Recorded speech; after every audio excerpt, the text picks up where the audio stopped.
नमस्कार, news room live देख रहे हैं आप। आपके साथ मैं हूं शिप्रा झा। बुलेटिन की शुरुआत करेंगे बड़ी खबर के साथ और इस वक्त की बड़ी खबर आपको सुपौल से बता दें, जहां पर अभी गंडक नदी से काफी ज्यादा डिस्चार्ज बढ़ा दिया गया है। कोसी बराज से डिस्चार्ज पानी का बढ़ गया है और इस वजह से पानी के जलस्तर में वृद्धि देखी जा रही है। 2.05 लाख क्यूसेक पानी डिस्चार्ज किया जा रहा है। बराज क्षेत्र में 2.16 लाख पानी डिस्चार्ज हो रहा है।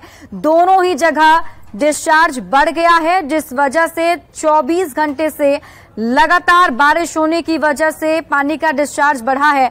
आपको बता दें कि अब ऐसे में जलस्तर में वृद्धि की संभावना जताई जा रही है, जिसकी वजह से बाढ़ का खतरा मंडराने लगा है। तो सुपौल से आपको ये बड़ी खबर बता रहे हैं, जहां कोसी के डिस्चार्ज में बढ़ोतरी हो गई है। कोसी बराज से पानी का डिस्चार्ज ज्यादा किया जा रहा है।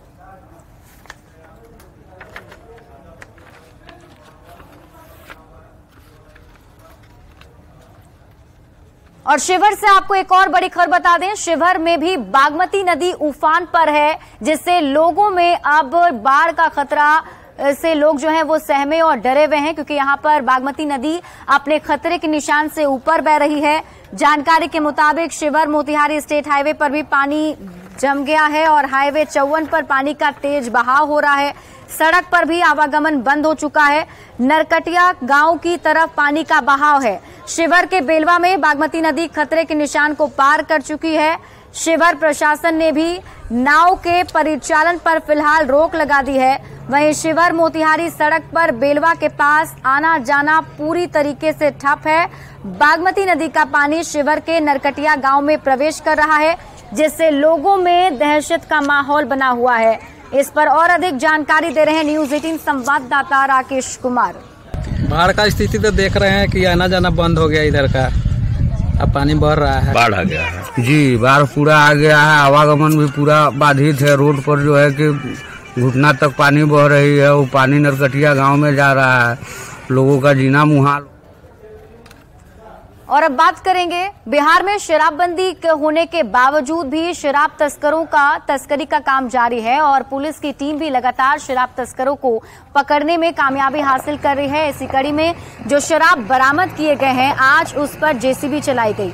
गोपालगंज के बलथरी चेक पोस्ट और सबैया हवाई अड्डा पर हजारों लीटर देसी और विदेशी शराब की बोतलों को कानूनी प्रक्रिया के बाद जेसीबी का इस्तेमाल कर नष्ट किया गया। मजिस्ट्रेट की निगरानी में 18,000 लीटर देसी और विदेशी शराब को जेसीबी चलवाकर नष्ट किया गया है। शराब को नष्ट करने के बाद खाली बोतलों को भी गड्ढा खुदवाकर जमींदोज करा दिया गया। साथ ही इस पूरी प्रक्रिया की वीडियोग्राफी भी की गई है, जिसे कोर्ट के साथ साथ डीएम को भी सौंपा गया है। जब शराब विभिन्न थानों द्वारा या एक्साइज के द्वारा किया जाता है, तो उसका हम लोग विनष्टीकरण करने के लिए सैंपल जो है वो पहले जांच करवाते हैं। उसके बाद प्रस्ताव जो है डीएम साहब के न्यायालय में जाता है, जिससे वो आदेश प्राप्त होता है। तो उसी के आलोक में हम लोग जो है वो दंडाधिकारी के समक्ष वीडियो फोटोग्राफी कराते हुए उसका विनष्टीकरण करते। और अगली बड़ी खबर आपको झारखंड से बता दें, झारखंड के मुख्यमंत्री हेमंत सोरेन ने ईडी के समन के खिलाफ सुप्रीम कोर्ट में चुनौती दी है। दरअसल हेमंत सोरेन की तरफ से सुप्रीम कोर्ट में कहा गया है कि ईडी का जो समन है वो राजनीतिक साजिश के तहत है और इसी के साथ सीएम हेमंत सोरेन ने सुप्रीम कोर्ट में ईडी के समन को चुनौती दी। सीएम हेमंत सोरेन अब तक ईडी के 2 समन पर पूछताछ के लिए हाजिर नहीं हुए हैं। ईडी मुख्यमंत्री हेमंत सोरेन से उनकी और उनके परिवार की संपत्ति के बारे में पूछताछ करेगी। इस खबर पर और अधिक जानकारी दे रहे हैं दिल्ली संवाददाता सुशील पांडे। झारखंड के मुख्यमंत्री हेमंत सोरेन ने सुप्रीम कोर्ट में अर्जी दाखिल की है। दरअसल हेमंत सोरेन ने ईडी के द्वारा जो समन जारी किया गया है पूछताछ के लिए, उसको चुनौती देते हुए सुप्रीम कोर्ट का दरवाजा खटखटाया है। हेमंत सोरेन की तरफ से ईडी के उस समन को चुनौती दी गई है जिसमें ईडी आय से अधिक संपत्ति के मामले में उनसे पूछताछ करना चाहती है। इससे पहले भी हेमंत सोरेन को जांच एजेंसी ईडी ने पूछताछ के लिए समन जारी किया था, लेकिन उन्होंने फिलहाल ईडी की इन्वेस्टिगेशन को ज्वाइन नहीं किया था, बल्कि ईडी के समन पर उन्होंने जवाब देते हुए कहा था कि वो फिलहाल अभी इन्वेस्टिगेशन ज्वाइन नहीं कर सकते हैं। और इसी के बाद 24 अगस्त को दोबारा उनको समन के लिए बुलाया गया था, लेकिन हेमंत सोरेन जांच एजेंसी में पूछताछ के लिए नहीं पहुंचे। लेकिन अब मामला देश की सबसे बड़ी अदालत पहुंच गया है, जिसमें हेमंत सोरेन ने कहा है कि राजनीतिक प्रतिद्वंद के चलते फिलहाल उनको ईडी के द्वारा परेशान किया जा रहा है। बावजूद उसके उन्होंने ईडी को तमाम तथ्य और दस्तावेज और बैंक के डिटेल दे दिए हैं, फिर भी बार बार ईडी उन्हें परेशान कर रही है। और इसी आधार को कहीं ना कहीं हेमंत सोरेन के द्वारा सुप्रीम कोर्ट में चुनौती दी गई है। देखना बेहद अहम होगा कि हेमंत सोरेन की अर्जी पर जब सुप्रीम कोर्ट सुनवाई करेगा तो क्या कुछ अहम आदेश जारी करता है। सुशील पांडे, न्यूज़ 18, दिल्ली। और भारत का चंद्रयान 3 मून पर लैंड करने के बाद अब कई सारी तस्वीरें भेज रहा है और एक एक कर वो तस्वीरें सामने आ रही हैं और हम आपको वो तस्वीर भी दिखाएंगे जो इस वक्त ताजा तस्वीर वहां से भेजी गई है, जिसको देखकर आप भी इसे समझ पाएंगे। लैंडर विक्रम से रोवर को बाहर निकलते हुए ये तस्वीर देखिए आप, जो हम आपको दिखा रहे हैं। भारत का चंद्रयान 3 की कामयाबी की ये एक और तस्वीर सामने आई है। लैंडर विक्रम से रोवर को बाहर निकलते हुए देखा गया है और ये क्लियर तस्वीर जो है वो हम आपको दिखा रहे हैं।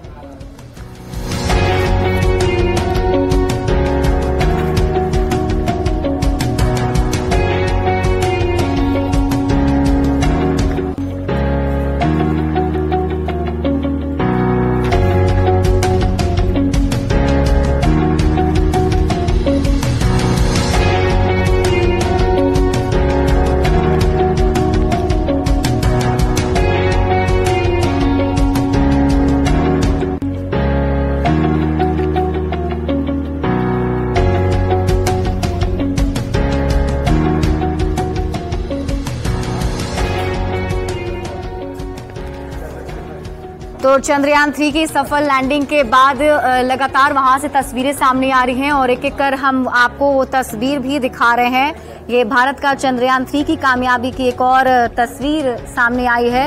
लैंडर विक्रम से रोवर को बाहर निकलते हुए ये आप देख पा रहे हैं।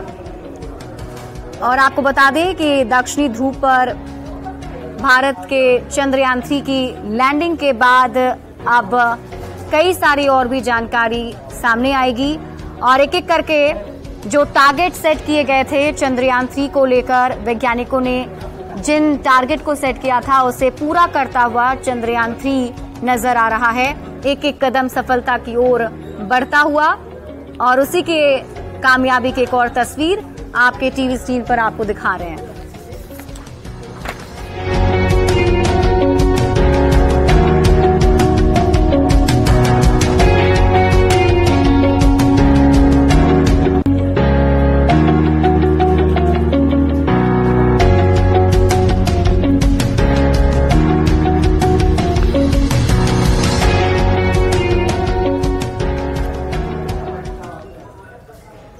और अब रुक करते हैं अगली खबर की। आपको बता दें कि ड्यूटी के दौरान शहीद होने वाले पुलिस अधिकारी के लिए अब मुआवजे का प्रावधान किया गया और इसके साथ ही बताया गया है कि जो भी पुलिस अधिकारी ड्यूटी के दौरान शहीद होते हैं उन्हें तुरंत ही उनके आश्रितों को मुआवजा दिया जाएगा, जिसके लिए मुआवजा की राशि भी तय कर ली गई है। और इसी को लेकर ये बड़ी जानकारी अभी निकलकर सामने आ रही है, जिसमें बताया जा रहा है कि ड्यूटी के दौरान जो भी पुलिस अधिकारी शहीद होते हैं उन्हें मुआवजा दिया जाएगा। मोहनपुर ओपी प्रभारी कुआं अनिनंद किशोर यादव जो थे, जिनकी छापेमारी के क्रम में जो शहीद हो गए थे, उनको ये लाभ देकर के हम लोग इसकी शुरुआत करेंगे। तो इस पे